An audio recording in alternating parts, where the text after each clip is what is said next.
It's a great time to be alive if you're an artist. Why? Well, for one thing, there are so many great art supplies out there, more now than ever in the history of the world.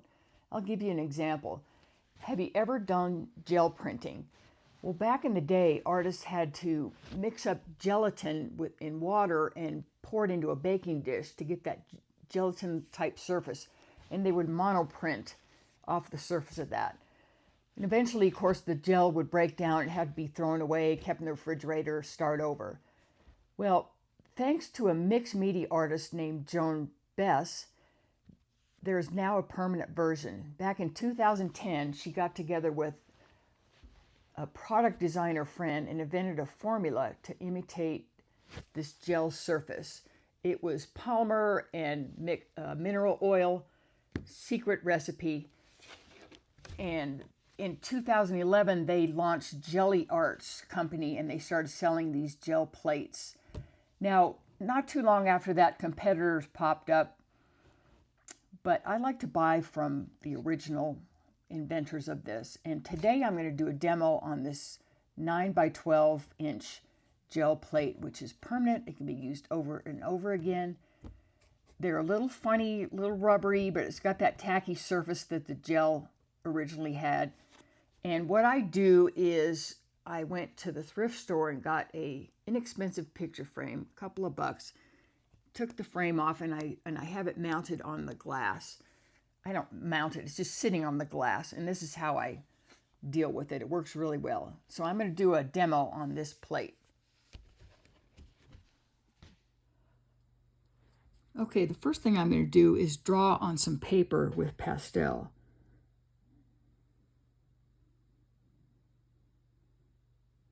If you ever want to draw in a primitive way, try drawing something without lifting your pastel or pencil up.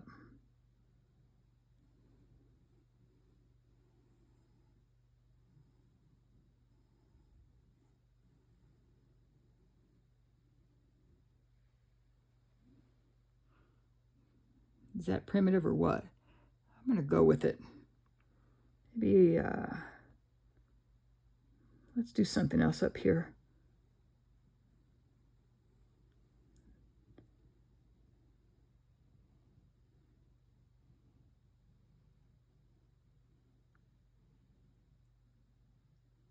I love cave paintings and petroglyphs, so I do a lot of this type of thing. Get some color in here. These are not oil pastels. They are Sennelier, made in France. Beautiful, the absolute best pastels to me. They're so soft.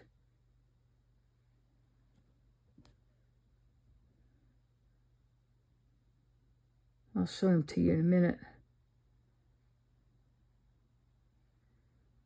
Let's see.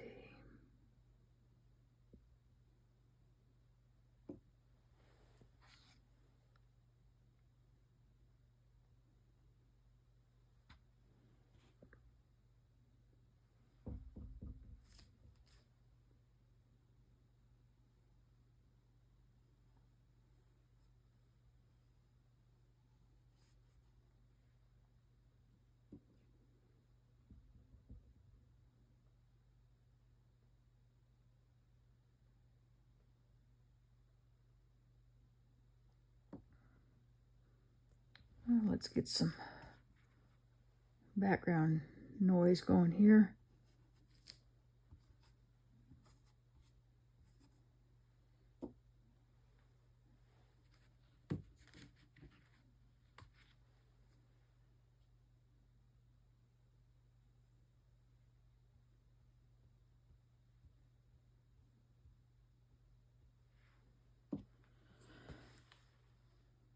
Okay, there's a drawing on, this is printing paper. It's the same size as my gel plate. I'm going to show you my pastel box here. Sennelier. Well worth it. Here's the box top.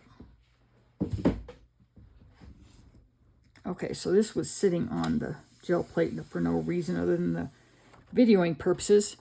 Now I'm going to lay it down on the plate like so.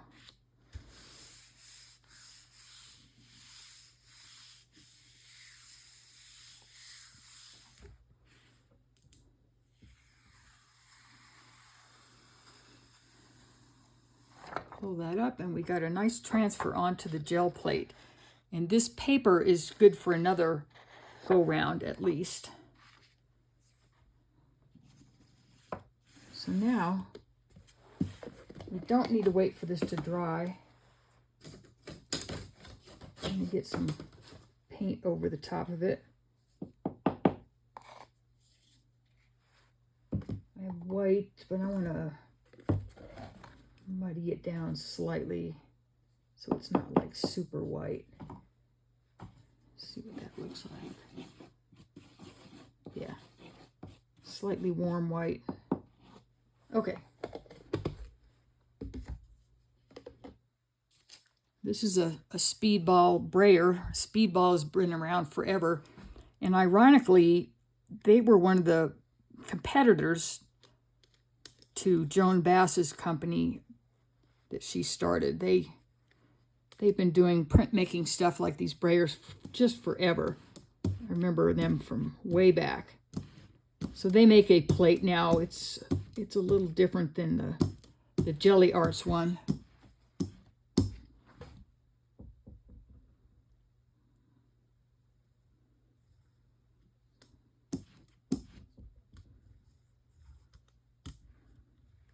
I'm going to cover this right up.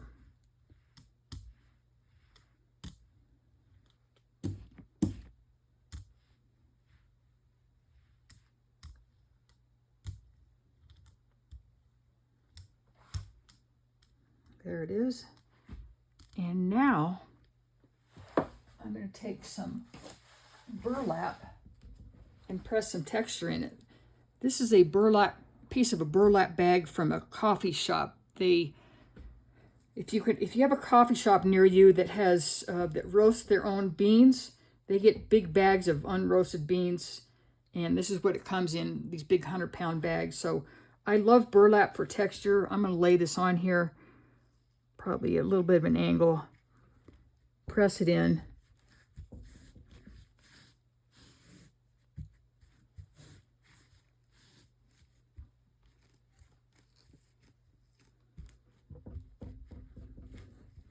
And it's going to take away some of that white. Now I just need to let this dry for a few minutes before we go with the next step. Okay, this is dry now. Just took a few minutes. I mixed some blue and pink into my leftover paint that I had used right here just to use the same paint, but we do want a different color. Now I'm going to load up my brayer with this. The pink is slightly off the camera. And I'm going to roll over the top of this.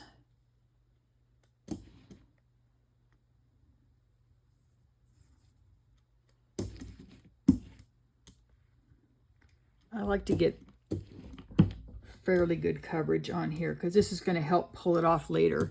And again, this is just my regular acrylic paint.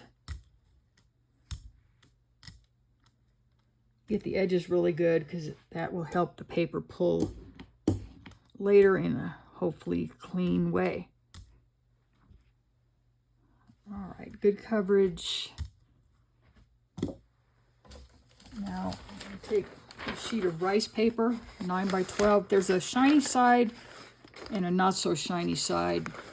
I don't see a lot of difference, but I usually put the not so shiny side down, and I center it by making a dip in the middle here. It'll help you find the middle.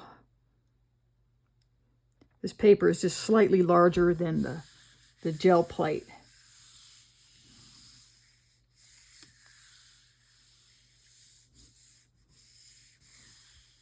Make nice contact, just smooth it with your hands.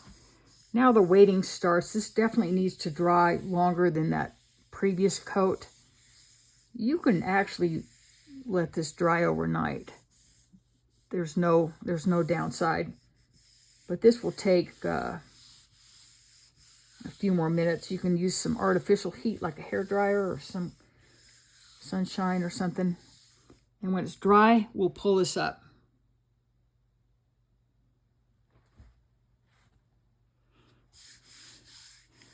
Okay, it feels pretty dry. Let's see what happens here. See if I can get this pulled up. This is a little bit of a slow process. The longer it sits, the more likely of success you have to get this thing pulled. I just go slow.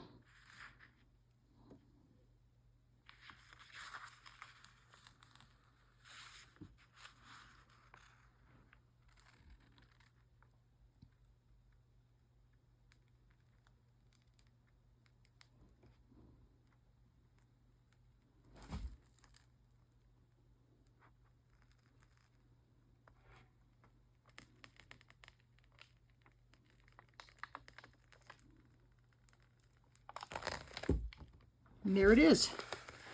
Nice primitive print with the burlap giving some interesting texture. Let me show you some of the other things I've done in the past. This one is the same process. It was burlap. No actual drawing on it. I just used the burlap for texture. Here's another primitive drawing. I used wet strength tissue paper on this one, and it's much thinner and very wrinkly, so these white lines you see were actually wrinkles as I laid the paper down, which I think is really cool. Again, primitive stuff. Here's another primitive one.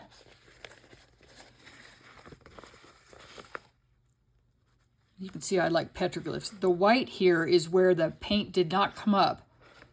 It stayed down on the plate, but it actually looks pretty cool. And here's another drawing. I didn't use burlap on this one. It was just some paint rolled down. Same process. So what do I do with these, you ask? Well, mostly for collage. These standalone ones like this, you could possibly do something with and not tear them up. But most of these textury ones, I tear off pieces, or I use the whole piece if it's a big canvas and use it as a collage piece. So I hope you enjoyed this video. If you're interested in any of the supplies I use, I have a link in the description to everything that I'm using in this video. And we will see you in the next installment of It's a Great Time to Be Alive if you're an artist.